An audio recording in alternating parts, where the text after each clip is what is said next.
आज हम लोग सिंधु सभ्यता का अर्थव्यवस्था जो जो पढ़ रहे थे, उसी का एक जो भाग है, इम्पोर्टेंट भाग है, व्यापार और वाणिज्य, वो आज हम लोग पढ़ेंगे। क्या पढ़ेंगे? व्यापार और वाणिज्य। हमने कल अर्थव्यवस्था में आपको सिंधु सभ्यता की अर्थव्यवस्था में कृषि पढ़ाया था, पशुपालन पढ़ाया था, शिल्प उद्योग पढ़ाया था, ये सब हमने पढ़ा दिया था। अब हम लोग व्यापार वाणिज्य के बारे में थोड़ा सा पढ़ लें। देखिए, व्यापार वाणिज्य सिंधु सभ्यता की जो नगर थे, उनकी समृद्धि का कारण व्यापार वाणिज्य था। उनकी समृद्धि का क्या कारण था? सिंधु सभ्यता की सबसे प्रमुख विशेषता क्या थी? उसका नगर नियोजन। और नगरों की समृद्धि का सबसे बड़ा कारण क्या था? तो उनका व्यापार वाणिज्य। व्यापार वाणिज्य आंतरिक भी था और विदेशी भी था। आंतरिक भी था और विदेशी भी था। बाहर से भी करते थे और अपने बीच में भी करते थे। आंतरिक व्यापार स्थल मार्ग से होता था और विदेशी व्यापार स्थल और जल दोनों मार्ग से होता था। कल मैंने आप लोगों को बताया था कि लोथल से मिट्टी का एक नाव मिला है। मिट्टी का एक नाव मिला है। मोहनजोदड़ो से भी इसी प्रकार का एक प्रमाण मिला है। मोहनजोदड़ो से भी एक प्रमाण मिला है। कहने का अर्थ कि नाव जल मार्ग के लिए उपयोग किया जाता होगा व्यापार करने में। स्थल मार्ग में देखते हैं कि ठोस पहिया वाला गाड़ी का प्रयोग किया जाता था। ठोस पहिया वाला बैलगाड़ी का प्रयोग किया जाता था।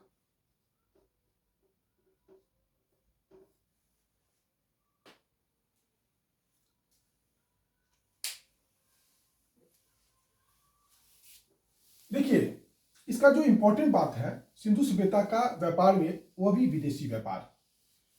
विदेशी व्यापार के बहुत सारे प्रमाण मिले हैं। सबसे पहला बात प्रमाण, जो मोहनजोदड़ो से हम लोगों को एक सूती वस्त्र, मेसोपोटामिया से हम लोगों को एक सूती वस्त्र सिंधु सभ्यता का मिला है। सूती वस्त्र का छाप का प्रमाण मिला है। उसके बाद अगर लोथल से देखा जाए तो मेसोपोटामिया की बनी छोटी बेलनाकार मुहर हम लोगों को मिला है। छोटी बेलनाकार मुहर मिला है। और फारस की मुहर भी आपको मैंने बताया था कि मिला है। फारस की मुहर भी मैंने आपको पहले बताया था कि लोथल से हम लोगों को मिला है। इन सब प्रमाणों को देखने से लगता है कि सिंधु सभ्यता का विदेश से व्यापार था। सबसे जो इंपॉर्टेंट प्रमाण हम लोगों को मिला है वह है 2350 BC का एक मेसोपोटामिया अभिलेख। मेसोपोटामिया अभिलेख, इसमें सारगोन का शासक अकाड यह घोषित करता है कि हमारे बंदरगाह पर दिलमुन, माकन और मेलुआ के जहाज उतरते हैं। दिलमुन, माकन और मेलुआ के जहाज उतरते हैं। ये दिलमुन क्या है, ये माकन क्या है और ये बहरीन क्या है, मेलुआ क्या है? तो दिलमुन की जो पहचान की गई है वो बहरीन द्वीप से की गई है। दिलमुन की पहचान बहरीन द्वीप से की गई है।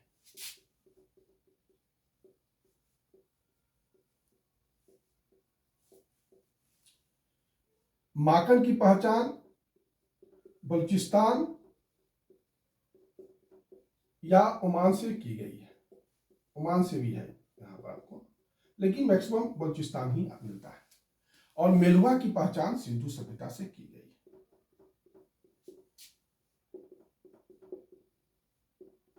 सिंधु सभ्यता से। यह आपका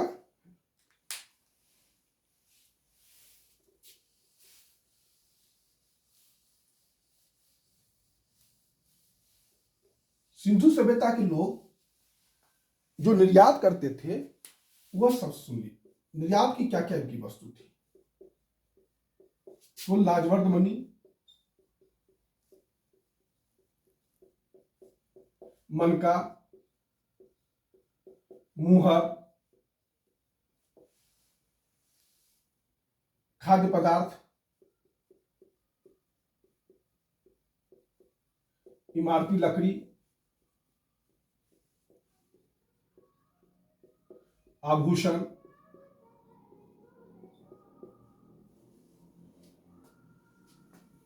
ये सब ये निर्यात करते थे।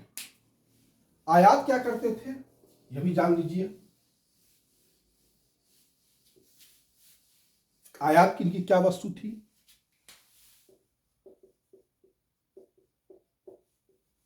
ये सोना मंगाते थे। कहां से मंगाते थे?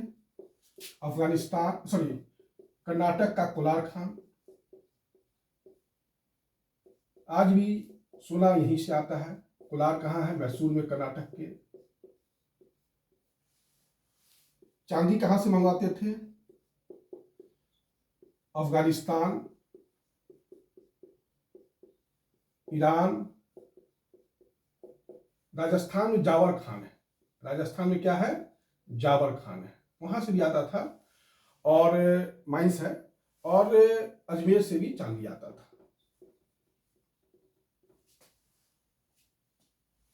तांबा कहां से आता था?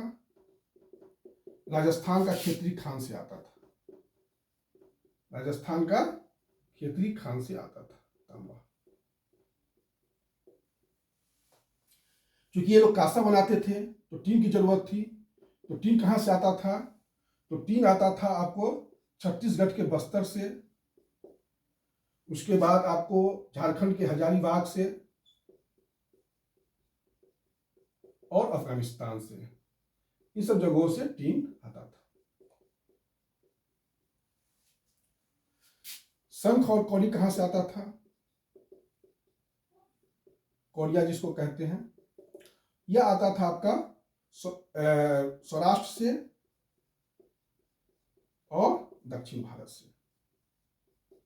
ये सब यहां से आता था।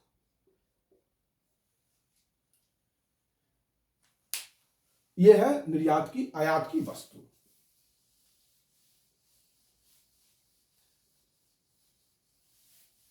अब यह है कि यह व्यापार संतुलन किसके पक्ष में था? जो विदेशी व्यापार था वह सिंधु सभ्यता के पक्ष में था। सिंधु सभ्यता के पक्ष का कहने का अर्थ यह हुआ कि सिंधु सभ्यता के लोग आयात ज्यादा करते थे, सॉरी, निर्यात ज्यादा करते थे। निर्यात ज्यादा करते थे और आयात कम करते थे। व्यापार संतुलन, इसका अर्थ है कि व्यापार संतुलन सिंधु सभ्यता के पक्ष में था। लेकिन व्यापार में मुद्रा का प्रयोग नहीं होता था। व्यापार में क्या होता था? मुद्रा का प्रयोग नहीं होता था। किस चीज का प्रयोग होता था? तो वस्तु विनिमय प्रणाली के आधार पर व्यापार किया जाता था। वस्तु विनिमय प्रणाली के आधार पर किया जाता था। विदेशी व्यापार जो होता था किन किन देशों के साथ होता था? तो मेसोपोटामिया में सुमेरी सभ्यता, मिस्र की सभ्यता और पूर्वी अफ्रीका से, इनका विदेशी व्यापार होता था। विदेशी व्यापार में अगर देखा जाए तो लोथल की महत्वपूर्ण भूमिका थी। लोथल जो गुजरात में है, और यहां पर एक ज्वारीय बंदरगाह पाया गया है। ज्वारीय बंदरगाह पाया गया है, डॉकयार्ड जिसको कहते हैं। यह परीक्षाओं में प्रायः पूछा जाता है कि डॉकयार्ड कहां से मिला है? तो लोथल से मिला है, जहां जहाज आके अपना लंगर डालते थे। सिंधु सभ्यता के बहुत सारे शहर आप देखिएगा कि वो बंदरगाह शहर थे। जैसे आप सुतकारगिल रोड देखिए, सुतका कोह देखिए, सुरकोतरा देखिए, सुरकोतरा भी, ये सारे बंदरगाह नगर थे। बालाकोट, मालवन, प्रभास पाटन सब गुजरात में है। प्रभास पाटन भी गुजरात में है, मालवन पढ़ाई थे गुजरात में है। ये सारे शहर बंदरगाह शहर थे और ये विदेशी व्यापार में महत्वपूर्ण भूमिका निभाते थे।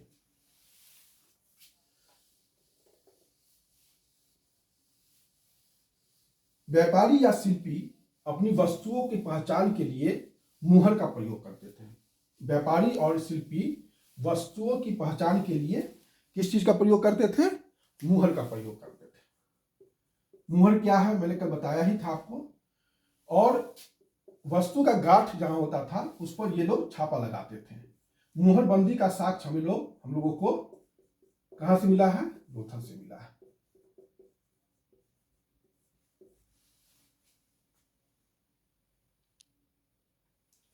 कुछ इंपॉर्टेंट इसमें है कि कांसा की एक्का गाड़ी भी मिली है हम लोगों को इसमें सामान डाल के इसको पहुंचाया जाता होगा। कहां कहां से मिला है? तो हड़प्पा और चन्हूदरों से मिला है।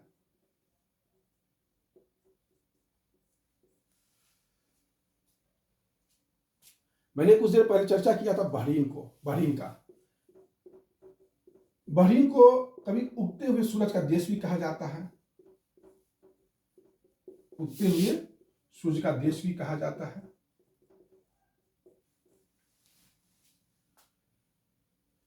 यह हो गया सिंधु सभ्यता का व्यापार। इस प्रकार अर्थव्यवस्था का जो चैप्टर है वो समाप्त हुआ। अर्थव्यवस्था का चैप्टर समाप्त हो गया। अर्थव्यवस्था के चैप्टर में एक दो पॉइंट जो मैंने पढ़ाया था शिल्प के बारे में, तो एक चीज बताना मैं शिल्प पढ़ाते समय भूल गया था, वो बता देता हूं। बर्तन में काफी एकरूपता मिला है। बर्तन जो है वो मिट्टी के जो बनते थे वो काफी एकरूपता है पूरी सिंधु सभ्यता में। और वो प्रायः सादे होते थे। प्रायः क्या होते थे? सादे होते थे। लाल रंग की पट्टिका पर काला, फिर उसको काला रंग से रंग दिया जाता था। अगर पूछा जाए आपसे परीक्षा में कि सिंधु सभ्यता के बर्तन किस रंग के होते थे, तो आप लोग उसका आंसर लाल रंग ही बनाइएगा। यहां पर आप लोगों को जो है क्लियर है। और कुछ अगर फिर भी पूछ दे कि लाल रंग के साथ और किस रंग का प्रयोग होता था, तो लाल और काला दोनों दे, तब लाल और काला दोनों का प्रयोग कीजिएगा। नहीं तो आपको लाल रंग का ही, बर्तन बनाने में लाल रंग से ही उसको पेंटिंग किया जाता था। जो मानव मूर्ति होती थी, देखिए मीन मूर्ति का अर्थ हुआ टेराकोटा फिगरिन, इंग्लिश में कहा जाता है इसको टेराकोटा फिगरिन। यह मिट्टी की ही मूर्ति होती थी लेकिन आग में पका के बनाया जाता था। तो जो मीन मूर्ति होती थी, मानव जो होती थी वो ठोस होता था, और पशु का जब बनाया जाता था तो खोखली बनाया जाता था, वो खोखली बनता था। ये सब शिल्प में थोड़ा सा पॉइंट है जो हम आपको बता रहे हैं। बिरसर का एक मुहर मिला है, वो कहां से मिला है? तो मोहनजोदड़ो से मिला है।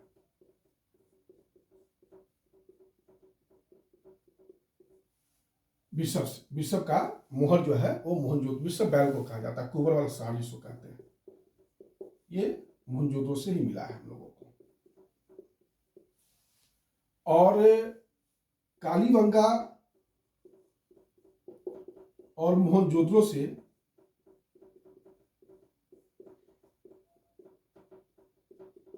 दो सिंग वाला देवता का साक्ष्य मिला है। देवता का साक्ष्य मिला है। यह सब शिल्प में कुछ पॉइंट है जो कल पढ़ाते समय थोड़ा सा मिस हो गया था, वो मैंने आज पूरा कर दिया। इस प्रकार से आपका अर्थव्यवस्था टॉपिक समाप्त हो गया।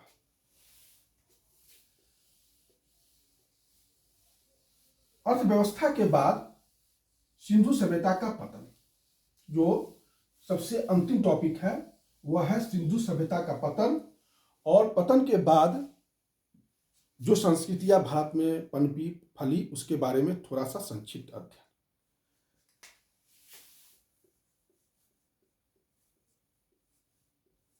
आपको मैंने बताया था कि सिंधु सभ्यता 1900 या 1800 बीसी के बाद वो पतन की अवस्था में चला गया।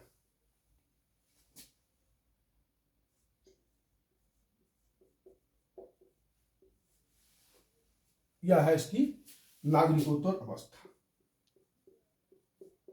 नागरिकोत्तर अवस्था।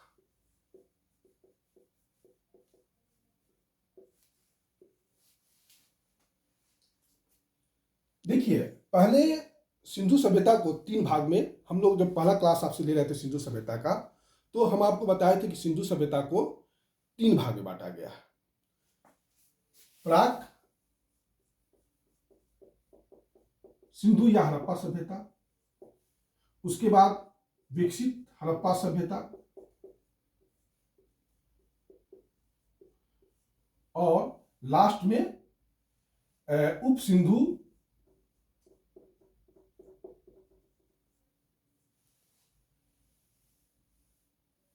हड़प्पा सभ्यता, उप सिंधु सभ्यता।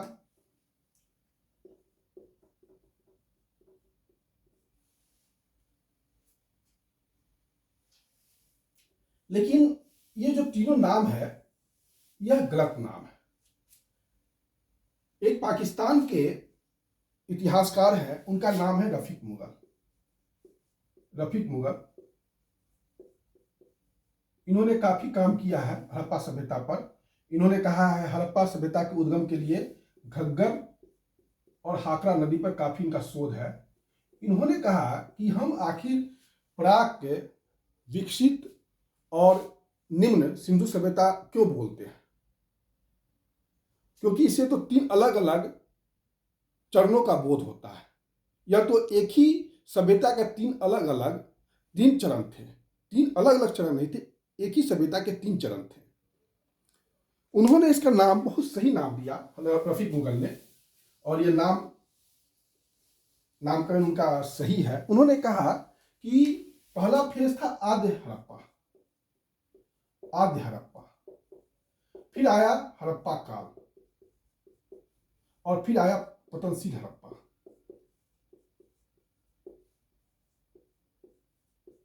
पतनशील हड़प्पा, ये रफीक मुगल का कहना था, और ये नामकरण उनका बहुत सही है, क्योंकि हड़प्पा की सारी विशेषताएं पहले से मौजूद थी, वह जाके परिपक्व इस काल में हुई, और फिर वह हड़प्पा की जो मेन गुण विशेषता थी हड़प्पा नगरीकरण, वह समय के साथ कुछ वो लोग भूल गए, और फिर वह अपने ग्रामीण परिवेश में जाके रच बस गए। तो ये पतनशील, ये नाम उन्होंने रफीक मुगल, ये जो 3 फेज है रफीक मुगल ने बताया, जो पाकिस्तान के थे। देखिए, पाकिस्तान के 3 इतिहासकार बहुत ही नामी हैं। एक रफीक मुगल, एक है एफ.ए. खान। इन्होंने भी सिंधु सभ्यता के उद्भव के लिए कोट दीजी का काफी उत्खनन किया है। और एक है एच.ए. दानी। एच.ए. दानी, इन्होंने गंधार क्षेत्र में काफी सिंधु सभ्यता के उद्भव के लिए काफी यहां पर उत्खनन का काम किया है। कभी कभी पीसीएस या यूपीएससी प्री में पूछ लिया जाता है, रफीक मुगल के बारे में पूछा गया था एक बार। इसलिए मैंने आपको तीनों जो पाकिस्तानी के इतिहासकार हैं सिंधु सभ्यता से जुड़े हुए, उसके बारे में कुछ मैंने आपको बेसिक आइडिया दे दिया। अब हम लोग आते हैं सिंधु सभ्यता के पतन के क्या कारण थे। अब हम लोग आते हैं मूल बिंदु पर कि सिंधु सभ्यता के पतन के क्या कारण थे। देखिए, पतन के 2 कारण जो सामान्यतः है, वो एक है प्राकृतिक और एक है गैर प्राकृतिक या कृत्रिम, जिसको आप लोग कहते हैं। प्राकृतिक में वही होता है बाढ़, सूखा, नदियों का मार्ग परिवर्तन,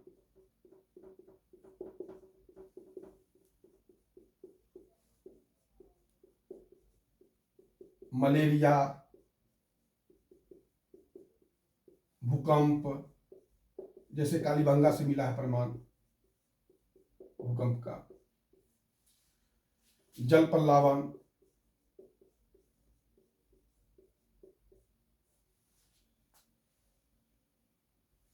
ये सब प्राकृतिक कारण है जो हम लोगों को जानना चाहिए। लेकिन गैर प्राकृतिक कारण में आर्य आक्रमण,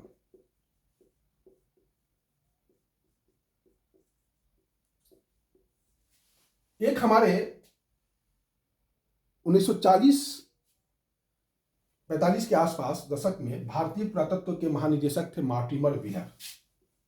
कौन थे भारतीय पुरातत्व के महानिदेशक? कौन थे? Mortimer wheeler. ये रहने वाले थे जर्मनी के। कहाँ के रहने वाले थे? जर्मनी के रहने वाले थे। जर्मनी में आर्य रेस का काफी बोलबाला था हिटलर के समय में, और उसी के समय में मॉर्टिमर व्हीलर भी थे।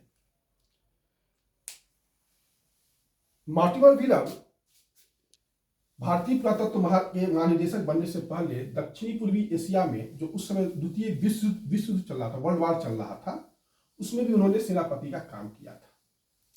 और वहां से वो लड़के जीत के या हार के मैं नहीं जानता, लेकिन उसके बाद वो भारतीय पुरातत्व के महानिदेशक बने। और उन्होंने कहा कि जो सिंधु सभ्यता का पतन हुआ है उसके लिए आर्य आक्रमण दोषी है, आर्य आक्रमण दोषी है। फिर उन्होंने तर्क दिया, तर्क ये दिया कि ऋग्वेद में इंद्र को पुरंदर कहा गया। पुरंदर का अर्थ होता है किलो को तोड़ने वाला,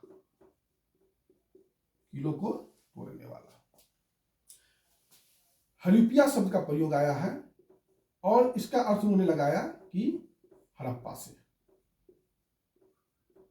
ये मॉर्टिमर व्हीलर ने अपने तर्क में, आर्य आक्रमण के तर्क में इस प्रमाण को दिया। लेकिन बहुत सारे अंतर है आर्य आक्रमण में और सिंधु सभ्यता में। मैं बहुत ज्यादा डेप्थ भी नहीं जाऊंगा, कम से कम 200 वर्षों का अंतर है सिंधु सभ्यता के पतन में और आर्य आक्रमण के बीच में। आर्य जो है 1500 बीसी के आसपास ही भारत में आया था और सिंधु सभ्यता का पतन 1900 बीसी के आसपास हो चुका था, उसकी जो नागरिक अवस्था है। आजकल एक बहुत ही और आकर्षक मत चला है कि मैं बार बार एक एलम का चर्चा करता हूं। एलम जो है, मैं बता रहा था कि एलम जो है दक्षिणी पूर्वी ईरान में है, दक्षिणी पूर्वी ईरान में है। तो ईरान, सिंधु सभ्यता और इराक, और यहीं पर बलूचिस्तान भी है। तो सिंधु से जो इराक का जो व्यापार होता था वो इसी क्षेत्र से होकर होता था, ईरान के ही क्षेत्र से होता था, और यहीं पर दक्षिणी पूर्वी में था एलम। 2000 बीसी के आसपास यहां पर एक शक्तिशाली राज्य का उदय हुआ, और इस व्यापार का पर सिंधु और इराक के बीच होने वाले या सुमेर के बीच होने वाले, इराक का अर्थ यहाँ मेसोपोटामिया है मेरा कहने का, इराक को इराक में समझिएगा, मेसोपोटामिया समझिएगा।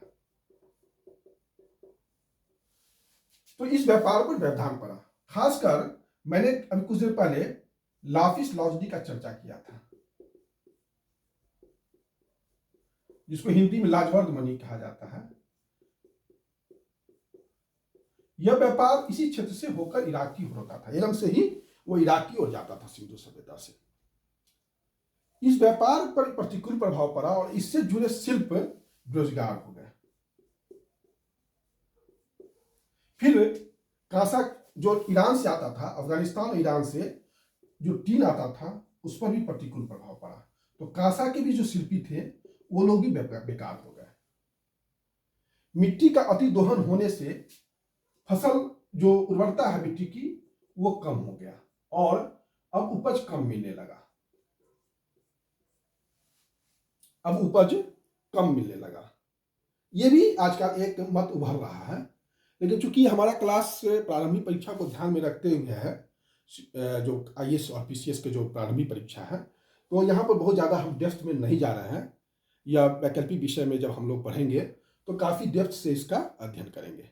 अभी आप लोगों से सिर्फ इतना ही पूछेगा सिंधु सभ्यता के पतन के क्या कारण थे, तो उसमें जो सबसे इंपॉर्टेंट पॉइंट फेयर सर्विस का दिया हुआ है, यही परीक्षाओं में पूछा जाता है, पारिस्थितिकी असंतुलन। पारिस्थितिकी असंतुलन।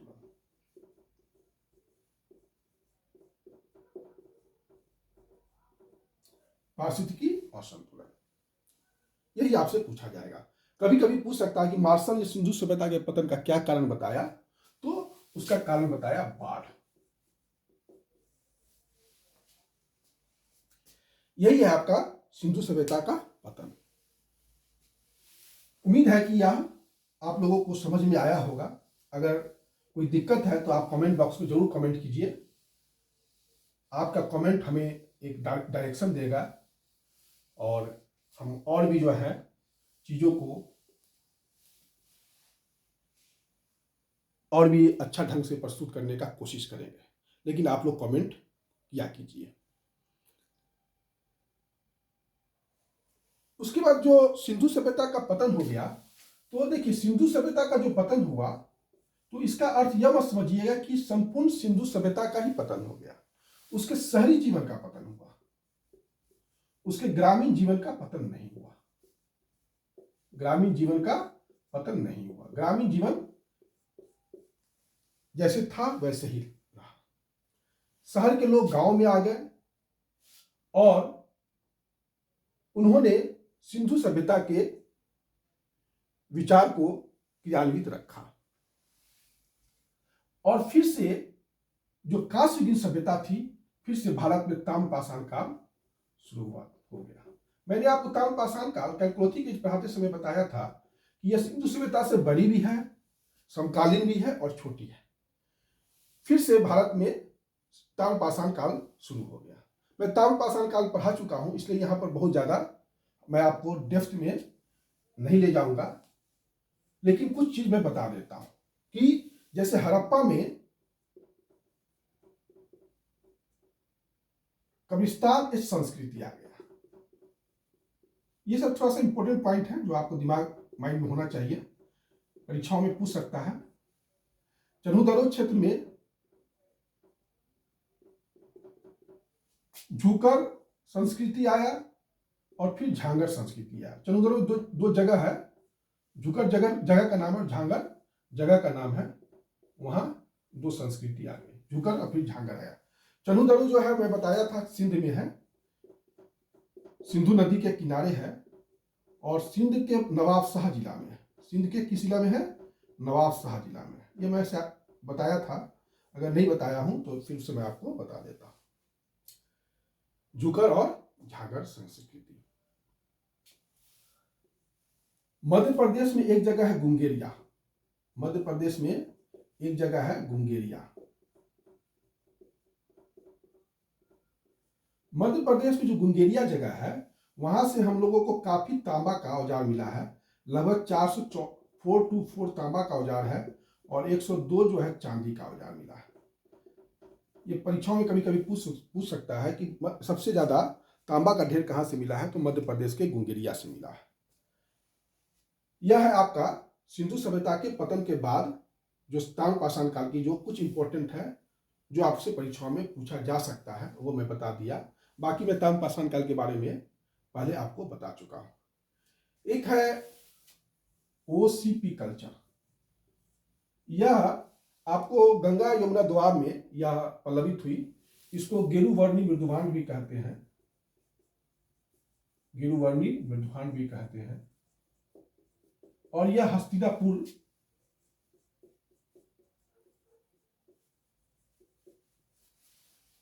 जो यूपी में है, मेरठ जिला में, वहीं से उसी के नाम, वहीं उसी जगह पर गेरुवर्णी मृदुभांड मिला था। और ये सब बहुत सारी कल्चर इस काल में डेवलप हुआ है।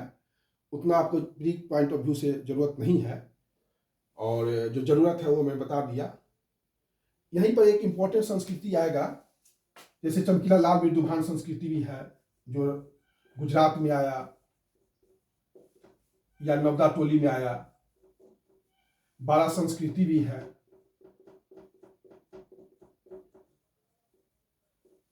ये सब आपका, लेकिन ज्यादा नहीं पूछेगा आपसे, बहुत सिंपल पूछेगा कि मध्य प्रदेश का गुंगेरिया पूछेगा, ओसीपी का पूछ सकता है, और झूकर झांगर संस्कृति पूछ सकता है। कब्रिस्तान एक इसलिए रखा गया कि मैंने आपको बताया था हड़प्पा में कब्रिस्तान 837 पाया गया है और वो हड़प्पा के जो प्रजातीय लोग थे उन्हीं का मिला था, इसलिए। और ये जो है बेमेल प्रजाति का मिला है। इसका अर्थ है कि हड़प्पा में अब बाहर के लोग आ चुके थे। अब वो बाहरी आक्रमणकारी थे या और कहीं से आए थे, किस पर्पज से आए थे, अभी यह सब शोध का विषय है। चमकीला लाल मृदुभान नहीं पूछेगा आपसे, 12 संस्कृति के बारे में नहीं पूछेगा आपसे, जो है इतना ही आपको लिमिटेशन में पूछेगा। जो सबसे इंपॉर्टेंट है इसी काल में वह है चित्रित धूसर मृदुभान संस्कृति। वो क्या है? चित्रित धूसर मृदुभान संस्कृति।